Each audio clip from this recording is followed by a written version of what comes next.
Hello everyone, good evening. कैसे हैं आप सब लोग? आई होप सभी ठीक होंगे। आज मैं फिर से आई हूँ किसी एक और टॉपिक को लेकर के आप लोगों के बीच में। तो आज का टॉपिक शुरू करने से पहले मैं कुछ चीज़ें आपको बताना चाहती हूँ। मैं हमेशा से अपनी वीडियोस में अपने चैनल पे यही बात बोलती आई हूँ, चाहे कोई महिला हो चाहे कोई पुरुष हो, अगर कहीं भी आपके साथ अन्याय हो रहा हो तो उसके लिए आवाज़ ज़रूर उठाएं, उसके लिए लड़ाई ज़रूर करें और पीछे बिल्कुल भी ना हटें। अगर आपकी कोई भी गलती नहीं है तो कितना भी बड़ा अधिकारी क्यों ना हो, आपको उसके साथ डट कर लड़ना है। ऐसा नहीं है कि कोई बड़ा अधिकारी है और उसकी ताकत देख करके आप चुप बैठ जाते हैं, या फिर वो अपने समर्थकों से आपको धमकियां देता है या मरवाने की कोशिश करता है, उसके बावजूद आप शांत बैठ जाते हैं, या फिर वो किसी तरीके का प्रलोभन देता है। तो आज का जो मेरा टॉपिक है कुछ इसी बात को लेकर के है। मैं हमेशा सभी के अधिकारों की बात करती हूँ और हमेशा मैं हिम्मत से लड़ने के लिए कहती आई हूँ। आज का जो वाकया है जिस बारे में मैं बात करना चाहती हूँ वो मेरे खुद के साथ ही घटित हुआ है अभी 2 दिन पहले, इसीलिए मैं उसके बारे में बात करना चाहूँगी। उससे पहले आप ये वीडियोस देख लीजिए और इसे समझ लीजिए कि ये क्या चीज़ है। इतने तमीज से बात कर रहे हैं, हद होती है। ठीक है, अब जाओ।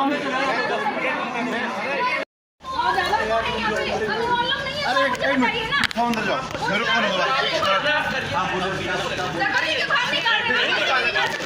कौन नहीं निकाल सकता? मारो मुझे। बनाऊंगी मैं, मेरी बहन को आप ऐसे कर रहे हो, मैं बनाऊंगी। मेरा फोन मत छूना, मेरा फोन मत छूना, मैं बता।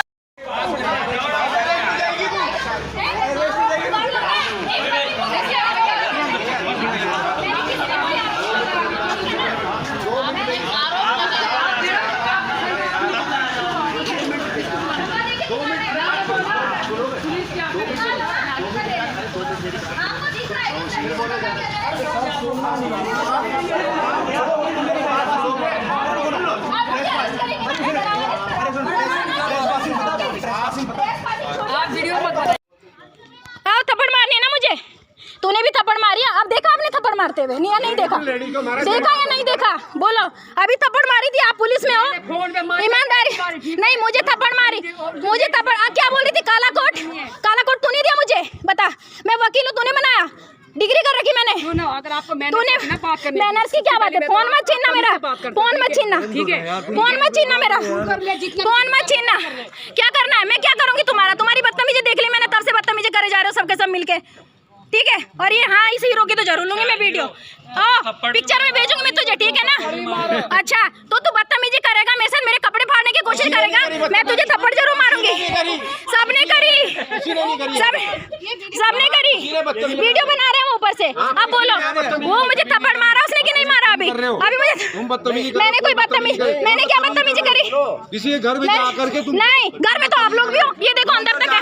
नहीं, घर में तो आप लोग भी हो। नहीं, ये तो नहीं आपके घर के सब, घर में तो ये लोग भी हैं। ये क्यों आए? ये लोग क्यों आए? आपने बुलाया? अच्छा, चलो, बहुत अच्छी बात है।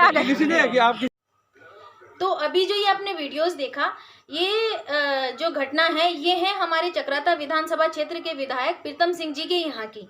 मैं उनके पास गई थी किसी कार्य को लेकर के, और जिसके बाद शायद हो सकता है कि मेरा नाम रीना वर्मा उन्होंने जो अंकित देखा नीचे, और दूसरा मैं एडवोकेट की ड्रेस में वहाँ पर गई हुई थी, इस वजह से शायद उनको मेरी बातें या मेरा जो एप्लीकेशन था वो रास नहीं आया हो।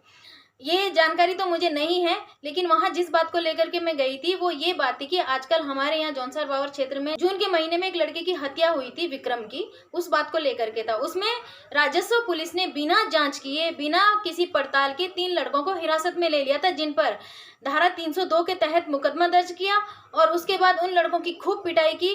उसके बाद उन्होंने उन्हें जेल भेज दिया। अभी वो न्यायिक हिरासत में है और 2 महीने से वो लोग वहीं पर ही है। उनमें से एक नाबालिग है जो कि इस समय जुवेनाइल कोर्ट में है, जिनका केस मैं खुद लड़ रही हूँ। इसी बात को लेकर के मैं इनके पास गई थी। मेरा इनके पास जाने का मकसद सिर्फ इतना था कि कई सालों से, 3 पुश्तों से प्रीतम सिंह जी को हमने वोट दिया है। मेरे पापा ने इनकी इतनी सेवा की है कि जब मैं बहुत ज़्यादा छोटी होती थी उस वक्त पे चुनाव लड़ने के लिए उन्होंने ना जाने कितने लोगों से इनके लिए झगड़ा किया है। मैं हमेशा देखती थी वो इनके जो जिसमें हाथ में चुनाव चिन्ह होता है वो गमछा उनके गले में हमेशा टंगा हुआ रहता था।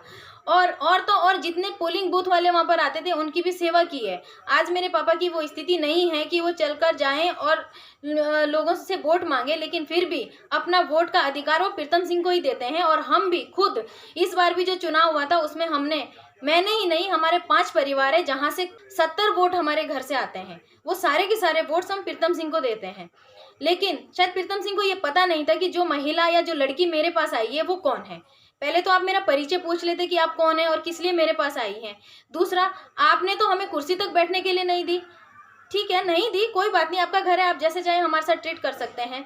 और आप ये चीज़ भूल गए कि हम लोगों ने जो आपकी सेवा की है इतने सालों से, उसका क्या? आज चंद लोग आपके आसपास में बैठ जाते हैं सूट बूट में, क्या वही आपके लोग हैं जिन लोगों ने इतने सालों से आपकी सेवा की? जब आप कुछ भी नहीं थे, गुलाब सिंह जी के टाइम से आपकी सेवा में तत्पर हैं और आपको वोट दिया है, अपना अधिकार दिया है, आपने कभी भी हमारी तरफ मुड़कर नहीं देखा। आप वोट मांगने के लिए जब हमारे घर आते तो ऐसे हाथ जोड़ करके आते हो। उस वक्त अगर मैं लात मार के आपको घर से बाहर निकाल दूं तो आपको कैसा लगेगा?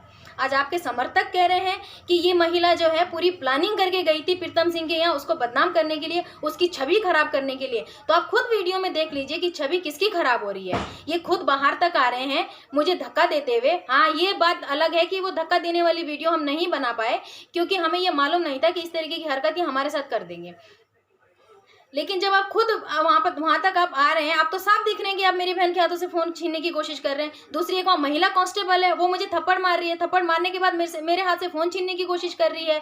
वहां पे कितने कार्यकर्ताओं ने हम पे हमला किया, हम लोगों के कपड़े तक फाड़ने की कोशिश की गई। क्या कुछ नहीं किया आपने। आप अगर इतने सही हैं तो सीसीटीवी फुटेज निकाल के क्यों नहीं आप जनता को दिखा देते?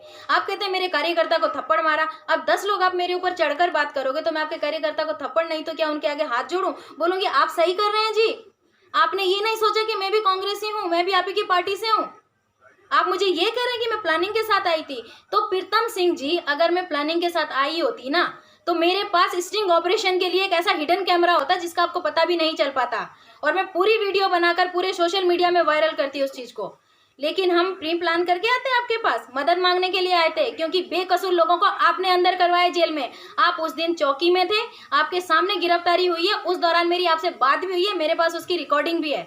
मैंने आपसे उस दिन भी मदद मांगी थी कि ये जो लड़के पकड़े गए हैं ये बेकसूर है और आज लड़के के पिता खुद वीडियो में कह रहे हैं कि उन बेकसूरों को छोड़ दिया जाए। तो उस दिन आप कहाँ थे जब आप एफआईआर दर्ज करा रहे थे? उसमें तो आप पूरा लिख रहे हैं कि इन्हीं लोगों की करामात से मेरे पुत्र की हत्या हुई है और आज आप कह रहे हैं कि ये बेकसूर है, उन्हें छोड़ दो। आप हम पे एहसान मत कीजिए। हमको विक्रम के मरने का दुख है। उनकी जब मैं सीसीटीवी फुटेज देखती हूँ तो मुझे इतना दुख होता है उसको देख करके कि जितना शायद आपको नहीं होगा। जैसे वो भाई मेरे जेल में बंद है ना, वैसा ही विक्रम मेरे लिए था। अगर उसकी वाकई में किसी ने हत्या की है तो बिल्कुल वो हत्यारे पकड़े जाने चाहिए। अब प्रीतम सिंह जी चले जाते हैं उसका धरना देने के लिए। एक बार तो आप वीडियो में कहते हैं कि निर्दोषों को छोड़ा जाए और जब उन्हीं निर्दोषों के लिए मैं आपके पास आती हूँ तो आप मुझे कहते हैं कि मैं अपनी प्लानिंग के साथ आई थी और आपको बदनाम करने के लिए आई हूँ। प्रीतम सिंह जी के समर्थक सोशल मीडिया पे कहते हैं कि दौलत कुंवर ने इस लड़की को वहां भेजा होगा। दौलत कुंवर ने क्यों भेजा मुझे? जब आपने मुझे 5 घंटे थाने में बिठा के रखा, मैं एक अधिवक्ता हूँ, आपने वहाँ एसओ को फोन करा कि इन्हें वहीं बिठा के रखो, इन्हें वहाँ से जाने मत देना। मैं 5 घंटे वहाँ रही जिस वजह से मैं कोर्ट भी नहीं पहुँच सकी। आपने एक अधिवक्ता को वहाँ बिठा करके रखा। उस दौरान जब मुझे किसी से मदद नहीं मिली मैंने दौलत कुंवर जी को फोन किया और वो जो वीडियो वायरल हुई है वो मैंने ही उनको दी है। तो जो लोग ये बात कह रहे हैं ना कि दौलत कुंवर ये दलाली कर रहा है, वो कहना बंद कर दें। अगर किसी को बात करनी है, मैंने प्रीतम सिंह के लिए पूरी अपनी लिखित एक कंप्लेन दी हुई है और वो कंप्लेन एसएसपी को सौंप दी है और दूसरी कंप्लेन मैंने ईमेल के थ्रू की है। जिसको भी बात करनी है वो आकर के मुझसे बात करें। और अगर कोई मेरे चरित्र पर उंगली उठाता है और मुझे कहता है कि ये चरित्रहीन लड़की है, ऐसे ही काम करती है, तो आप पहले ये सोच लें कि मैं भी कांग्रेसी हूँ और हमेशा कांग्रेस को समर्थन किया। अगर आप अपनी पार्टी के लिए ऐसा बोलते हैं तो लानत है आप लोगों पे। आप अपने घर में आई हुई महिला की इस तरह बेइज्जती करते हैं, ये सम्मान देते हैं आप महिला को। आपको अगर लगता है कि आपने गलती नहीं की है तो आप अपना सीसीटीवी फुटेज निकालिए और उसे बार बार देखिए। मुझे कोई जरूरत नहीं है प्रीतम सिंह की छवि खराब करने की। छवि आपकी खुद की खराब है। आप उन लोगों को भूल चुके हैं जिनकी वजह से आप खड़े हुए हो। जिसको बात करनी है वो आकर के मुझसे बात करें, कोर्ट में मुझसे मिले। मैंने कंप्लेन की हुई है और कोर्ट में मैं ये मुकदमा बड़ी मजबूती के साथ लड़ूंगी। मैं किसी से इस बात से डरती नहीं हूँ कि कोई मुझे ये आकर के कहे कि आपने ये मुकदमा क्यों किया है। तो आज के लिए मेरा सिर्फ इतना ही है। अगर मीडिया वाले चाहते हैं मुझसे बात करें तो मैं उनसे बात करना चाहती हूँ। अगर कोई और चाहता है कि मुझसे बात करें तो मैं उनसे बात करना चाहती हूँ। मैं सही के लिए लड़ रही हूँ, गलत के लिए नहीं लड़ रही हूँ। अगर प्रीतम सिंह को ये लगता है कि उसने गलत नहीं किया है तो अपने बात पे अड़े रहें, लेकिन उसने गलत किया है, बहुत ही निंदनीय किया है और मैं उस बात के लिए उस इंसान को कभी भी माफ नहीं करूंगी। हम आप ही के समर्थक थे और आपने अपने लोगों के ही ऊपर चाकू फेंका। आज के लिए मैं इतना ही कहना चाहूंगी। आगे मैं फिर आऊंगी इसी मैटर में लेकर के बात करने के लिए। Thank you so much.